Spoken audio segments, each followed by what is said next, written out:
Sang-yu is a lonely, poor scriptwriter with no job, no friends, and dead parents. His main problem, however, is that he hasn't been able to sleep in over half a year because every time he does, a demon appears in his dreams and transforms them into violent nightmares. Tonight, Sang-yu is dreaming about being in the subway when the demon arrives, grabs him by the hair and after making a hole on the floor, puts his head through it, killing him. He wakes up right after his dream self dies and intends to do some writing, but his landlord knocks at his door claiming he's brought him some food. But Sang-yu escapes through the window because he doesn't have the rent money. As he walks the streets, he remembers all the experts he's visited on the subject of dreams, psychologists, doctors, scientists, religious devotees and the like. They all had different theories on what dreams do and can mean, but nothing concrete that could help him in any way. He stops at a food stand and asks for a crepe with no eggs because that's all that he can afford, but the crepe man adds an egg anyway as a free treat. While he waits for his meal to be done, he watches the cafe across the street where Hua-er, the girl he has a crush on, works. He met her years ago when he was hanging out at a bar with some friends and she was there playing with her band. Her singing voice was beautiful, and he has been thinking about her since then. Once his crepe is ready, Sang-yu sits down to enjoy it, but he's suddenly startled by San-ji, his manager. Sang-yu starts running away and drops his crepe on the way, but he's too weak to go too far and San-ji eventually catches him. He takes him to a restaurant where he makes him watch as he eats, scolding him for not respecting his contract and not handing in a script in time.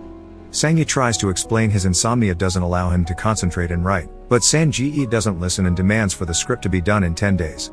Afterward, Sang-yu returns to his apartment only to find it locked and all his stuff in the hallway. His landlord has finally kicked him out. He goes to a cafe to see if he can get some writing done there, but he's too hungry to think and he ends up falling asleep.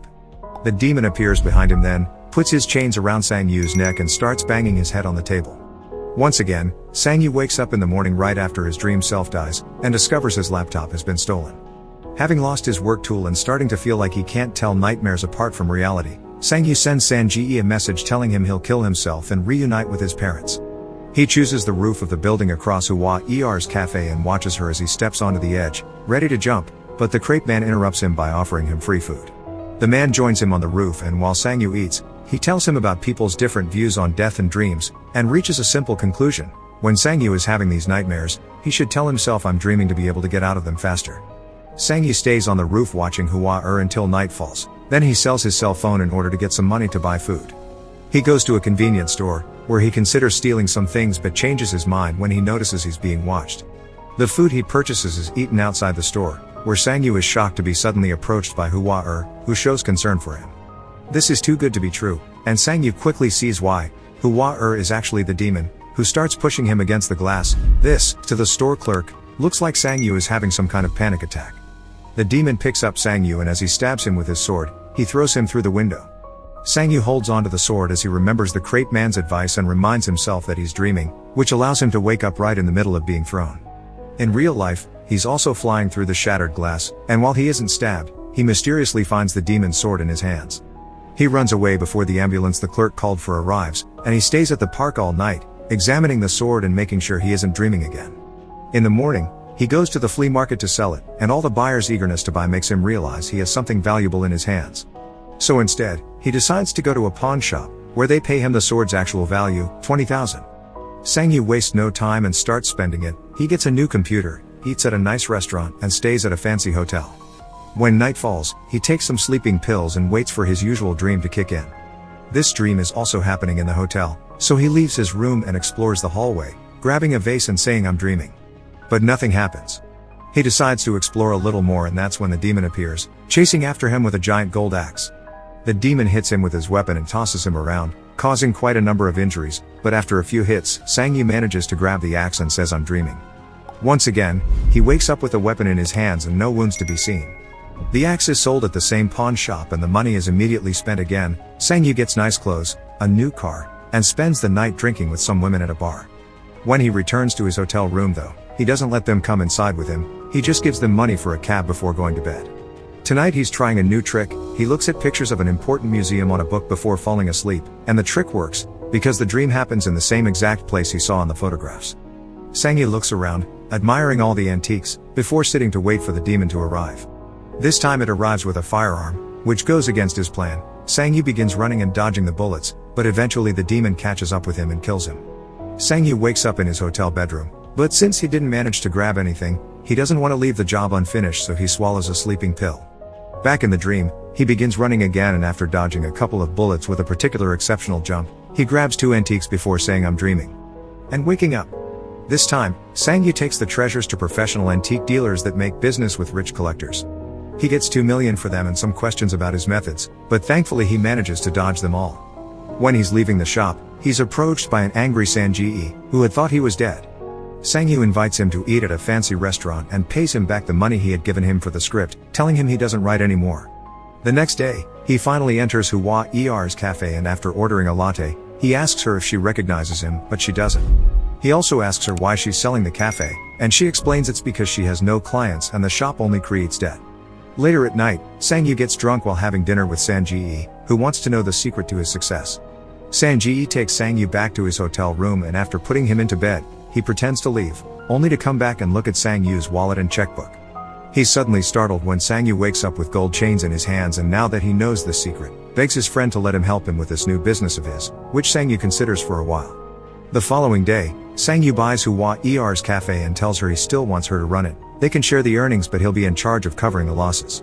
To show how grateful she is, she invites him to dinner, where they discuss their new shared business, and Hwa-er expresses her suspicions of Sang-yu wanting more out of this deal than just money. From then on, Sang-yu goes into dream adventures regularly while Sang-ji protects his sleeping body. Some of his dreams include, for example, robbing a bank, where he shows how much control he's learning to have over his powers. He's starting to fight the demon back, and he can move objects around with his mind. He also starts bringing bigger objects back, like a red car. Sometime later, Hwa-er's cafe is full of clients because Sang-yu has sent Sang-ji to pay people on the streets to come. He's also left a bag of money for the crate man as a thank you for the times he's shared a free meal with him. After the shop closes, Sang-yu goes for a walk with Hwa-er, who guesses based on only a few words that he's a scriptwriter. Sang-yu begins to walk her home every day after work, and one night, he lets her drive the red car from his dream, which he tells her is for her. Such fortune makes her assume he's a very famous scriptwriter. While she drives through the night, Sang-yu remembers the day he met her. After her show, he saw her crying after a fight with her ex, and afterward, he followed her to the movies a couple of times. Sang-yu decides to take her to the movies in the present, which Hwa-er accepts, but it also makes her wonder when they'll get to see a movie he wrote. Not wanting to be caught in his lie, Sang-yu writes a script for real and gives it to Sang-ji to read while he dreams. Since Hwa-er is constantly in his mind, he dreams about being in bed with many copies of her, so he forces himself to wake up pretty quickly only to find Sang-ji crying at how good the script is. Their plan begins then. They sell the script to a movie company, offering them their own money to hire the biggest stars and make a huge success out of it. They even create a special dinner event to commemorate him, and he takes Hwa-er as his +1. There's even a special presentation that goes over his career, which of course is made up, claiming he wrote many successful movies but he didn't take credit for them because he wanted to travel and see the world. A couple of days later, during a dream, Sang-yu discovers something very peculiar. There's the body of a monk meditating, and when he tries to take his belt, his hand disintegrates. He doesn't give up though, so once his hand is back, he tries again. As he removes the belt from the monk, the man moves to touch his chest with 2 smoking fingers, but Sang-yu doesn't look too worried about it. The usual demon doesn't show up, and the treasure and the monk disintegrate too. One night, Sang-yu takes Hwa-er to the roof where he almost kills himself and shows her a fireworks show he's prepared especially for her. When she wonders if he'll ever disappear in the same sudden way he showed up, he promises her he'll never let her. Afterward, they go to her apartment, and while she refreshes herself in the bathroom, Sang-yu practices a possible confession. However, he finds himself having to leave because suddenly, there is something hitting him on the chest, and when he checks it in the mirror, he sees 2 smoking black lines on his skin. Once he makes it to his place, he ignores the party Sang-ji is having with a bunch of women and goes directly to bed. Sang-ji gets ready to collect tonight's treasure, but Sang-yu tells him it's not necessary. This time he's sleeping alone. The dream makes him appear in a tall empty building with a mysterious figure waiting at the balcony. Sang-yu comes closer and discovers it's a version of his older self that is now disintegrating. When he wakes up, he discovers he has a new scar on his shoulder, and more scars show up as hours pass, all of them matching a spot where the demon had hurt him in previous dreams. The following morning, he goes to see the crate man to see if he has any more advice, but when he's about to arrive at his destination, a van appears next to him and kidnaps him. When they finally remove the bag from his head, Sang-yu discovers he's at an abandoned building surrounded by a gang of criminals, whose leader is Chang-ji. Sang-yu tells them he'll pay whatever they want, and after agreeing on 10 million, he calls Sang-ji and asks him to bring the money over. When he arrives though, Chang-ji's men take the money and Sang-ji him as well, who Chang-ji uses to negotiate. Not having any other choice, Sang-yu takes the whole group back to his apartment together with an unconscious Sang-ji, where he shows them his hidden room with all his antiques. While Chang Ji tries to make him confess how he's obtained all these rare items, someone arrives at the building to see him. It's Hua. The receptionist announces her arrival through the intercom, so Sang-yu dumps her right there to get her to leave for her own safety. Seeing how upset this makes her, the receptionist tells her Sang-yu's door is still open for some reason and lets her go up anyway. As soon as she comes out of the elevator, one of the thugs captures her and takes her to the same spot where they're keeping Sang-yu. Chang Ji starts teasing her, trying to get under her skin by pointing out Sang-yu has been lying, and this is received with disapproval from another one of his men, who thought they would only come to grab some money. As punishment for his indiscretion, Chang Ji puts on some golden knuckles and beats him up while Sang Ji secretly begins to wake up. When Chang Ji turns to Hua next, she kicks him in self-defense, and that's the chance that Sang Ji takes to jump in with a vase he uses to hit the man holding her down. Sang-yu bites the thug holding him and manages to escape, but not without getting stabbed first. The three of them run away while Chang Ji shoots the man he beat up, but it's hard to go far when Sang-yu can barely walk because of his wounds. The men catch up with them on the stairs and one of them manages to stab Sang-yu again, but Sang Ji sacrifices himself by staying behind and distracting the thugs while Sang-yu and Hua escape. Only one normal man isn't enough to go against two trained men though, so Sang Ji is beaten to death. One of the thugs manages to capture Sang-yu and Hua upstairs, beating them up and tossing them around without even caring that Sang-yu stabs his back with a dagger. The two of them pass out and Sang-yu suddenly finds himself in some mysterious ruins, covered in a black substance that quickly goes away when he starts moving. After looking around, he touches a glowing door arch and starts seeing a flashback of his life the last few months, including both real life and dreams, and even a version of him that was taken by the ambulance that night outside the convenience store.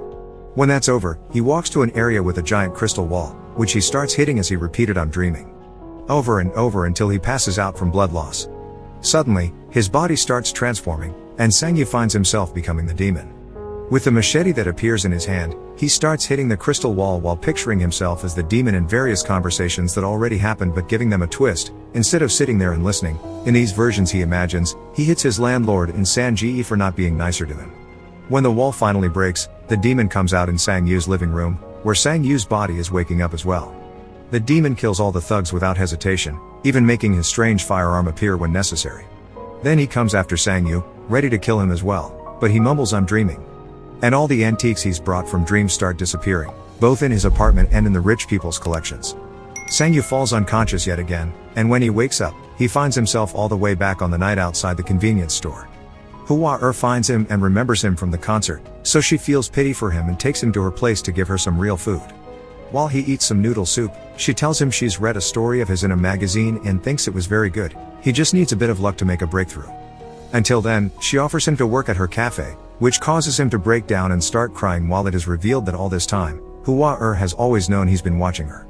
Sometime later, while they're working at the cafe, Hua gives Sang-yu a gift, a brand new laptop for him to write on. Afterward, Sang-yu meets with Sang-ji at a restaurant to give him back his money because he can't write a script on demand, he only wants to write what he wishes to write. Not only Sang-ji turns down the money, he gives him more in return, because he's managed to sell one of Sang-yu's old scripts. To celebrate, Sang-yu is the one that will cover their bill. Many days later, now content with his life, Sang-yu goes to see the crepe man to order some food, so the man takes the chance to give him back his money and shows him a scar on his stomach, because he used to have the same power as well and learned this humble life is preferable. As Sang-yu listens to his story, the ruins from his last dream appear behind him, and it's revealed the new demon that killed the thugs has been following him since he reappeared at the convenience store. Make sure to subscribe and turn on notifications so you can watch more videos like this. Thanks for watching.